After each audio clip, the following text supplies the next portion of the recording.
നമസ്കാരം. Raf talk ഫുട്ബോളിലേക്ക് അവർക്കും സ്വാഗതം. സാൻഡോസിലേക്ക് എത്തിയതിന് ശേഷം പ്രധാനപ്പെട്ട മത്സരങ്ങൾ വരുമ്പോൾ നെയ്മർ മുങ്ങുന്നുണ്ടോ? അങ്ങനെ മുങ്ങുന്നു എന്നാണ് ബ്രസീലിലുള്ള വലിയ പരാതി, വലിയ വിമർശനം.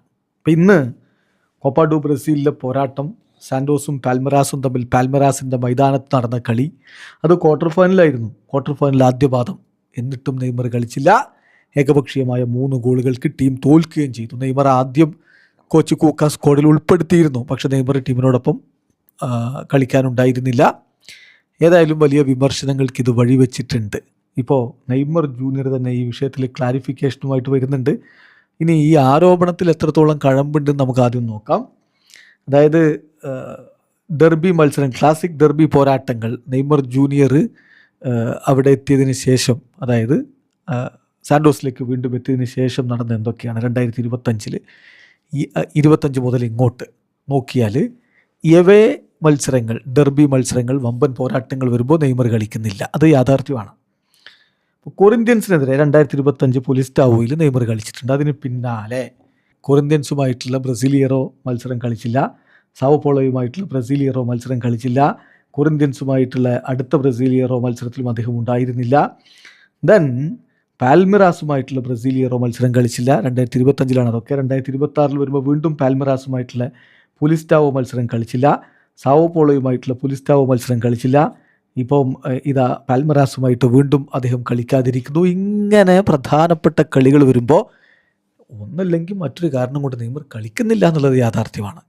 സ്വാഭാവികമായിട്ടും ടീം ഇങ്ങനെയൊക്കെ നിൽക്കുന്ന ഘട്ടത്തിൽ ഇത്തരം ഒരു മത്സരത്തിൽ നെയ്മർ കളിക്കാതിരുന്നപ്പോൾ വിമർശനങ്ങൾ വരുന്നു. ആർട്ടിഫിഷ്യൽ പിച്ചായതുകൊണ്ടാണ് നെയ്മർ കളിക്കാത്തത് എന്നുള്ളതാണ് വന്നുകൊണ്ടിരുന്ന കാര്യം. അതേസമയം കഴിഞ്ഞ ദിവസം അവരുടെ ടെക്നിക്കൽ സ്റ്റാഫ് നെയ്മറെ കൺവിൻസ് ചെയ്യിക്കാൻ ശ്രമിച്ചിരുന്നു. ഇത് അത്ര വലിയ പ്രശ്നമുള്ളതല്ല, നാച്ചുറൽ ഗ്രാസ്, ഈ ഒരു ഗ്രാസിന് ഓൾമോസ്റ്റ് ഈക്വലാണ് ഈ ആർട്ടിഫിഷ്യൽ ഗ്രാസ് എന്ന് അദ്ദേഹത്തെ ബോധ്യപ്പെടുത്താൻ വേണ്ടി ശ്രമിച്ചിരുന്നു എന്നുള്ള വാർത്തകളൊക്കെ വന്നിരുന്നു. എന്നിട്ടും പക്ഷേ ഒടുവിൽ നെയ്മർ ഉണ്ടായിരുന്നില്ല. അപ്പം വലിയ വിമർശനങ്ങൾക്ക് അത് വഴിവെച്ചപ്പോൾ നെയ്മർ ജൂനിയർ തന്നെ ഇപ്പോൾ പ്രതികരണവുമായിട്ട് രംഗത്ത് വന്നിട്ടുണ്ട്. സോഷ്യൽ മീഡിയകളിലൂടെ അദ്ദേഹം കമൻറ്റും മറ്റുമൊക്കെ ആയിട്ട് പ്രതികരിച്ചിരിക്കുകയാണ്. സ്പോർട്സ് സെൻറ്റർ ബ്രസീൽ, അതായത് ESPNൻ്റെ സ്പോർട്സ് സെൻറ്റർ ബ്രസീൽ റിപ്പോർട്ട് ചെയ്യുന്ന വിവരം, നെയ്മർ ജൂനിയർ തന്നെ അതുമായി ബന്ധപ്പെട്ട് പ്രതികരിച്ചത് ഇങ്ങനെയാണ്. തിയാഗോ അസ്മറിൻ്റെ പോസ്റ്റിന് താഴെ അദ്ദേഹം കമൻ്റ് ഇടുന്നു. അതായത് ആ തീരുമാനം, ഈ മത്സരം നെയ്മർ കളിക്കണ്ട എന്ന തീരുമാനമെടുത്തത് നെയ്മറല്ല, അത് ടെക്നിക്കൽ കമ്മിറ്റിയുടെ തീരുമാനമാണ്, എനിക്കതിലൊന്നും ചെയ്യാനില്ല എന്നുള്ളതാണ് നെയ്മറുടെ പ്രതികരണം വന്നിരിക്കുന്നത്. അങ്ങനെയെങ്കിൽ പിന്നെ ഉത്തരം പറയേണ്ടത് സാൻഡോസിൻ്റെ കോച്ചാണ്.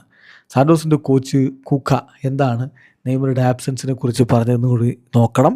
കൂക്ക പറഞ്ഞത് നെയ്മറുടെ ആബ്സെൻസ് എന്ന് പറഞ്ഞാൽ അതിന് അതിൻ്റേതായിട്ടുള്ള കാരണങ്ങളുണ്ട്, നിങ്ങൾക്കറിയാലോ എന്ന് പറഞ്ഞാൽ ഇതൊരു ലോഡ് മാനേജ്മെൻറ്റ് ഭാഗം കൂടിയാണ്, വർക്ക് ലോഡ് മാനേജ്മെൻറ്റ് ഭാഗം കൂടിയാണ്. 2 കാർഡുകൾ അദ്ദേഹത്തിന് ഓൾറെഡി ഉണ്ട്. അപ്പോൾ ഒരുപാട് സീരീസ് ആയിട്ടുള്ള ഫാക്ടേഴ്സ് അദ്ദേഹത്തിൻ്റെ ഈ ഒരു ആബ്സെൻസ് എന്നുള്ള തീരുമാനത്തിലേക്ക് പോകാൻ കാരണമായിട്ടുണ്ട്. തീർച്ചയായിട്ടും ഇപ്പം അത് നെയ്മറാണ് തീരുമാനിക്കേണ്ടതെങ്കിൽ, കളിക്കാൻ നെയ്മറാണ് തീരുമാനിക്കേണ്ടതെങ്കിൽ നെയ്മർ കളിക്കുമായിരുന്നു, നെയ്മർ കളിക്കാൻ റെഡിയായിരുന്നു. പക്ഷേ ഇത് കോച്ചിങ് സ്റ്റാഫാണ് ഇങ്ങനെ ഒരു തീരുമാനമെടുത്തിരിക്കുന്നത്. നെയ്മർ കളിക്കേണ്ടതില്ല എന്ന തീരുമാനമെടുത്തത് ഞങ്ങളാണ്, കോച്ചിങ് സ്റ്റാഫാണ്, ടെക്നിക്കൽ ഡിസിഷനാണ് എന്നാണ് കൂക്കയുടെ വിശദീകരണം. വീഡിയോ അവസാനിക്കുന്നു. ഫുട്ബോൾ ലോകത്തെ കൂടുതൽ വിശേഷങ്ങളുമായി റാഫ് ടോക്സ് എത്താം.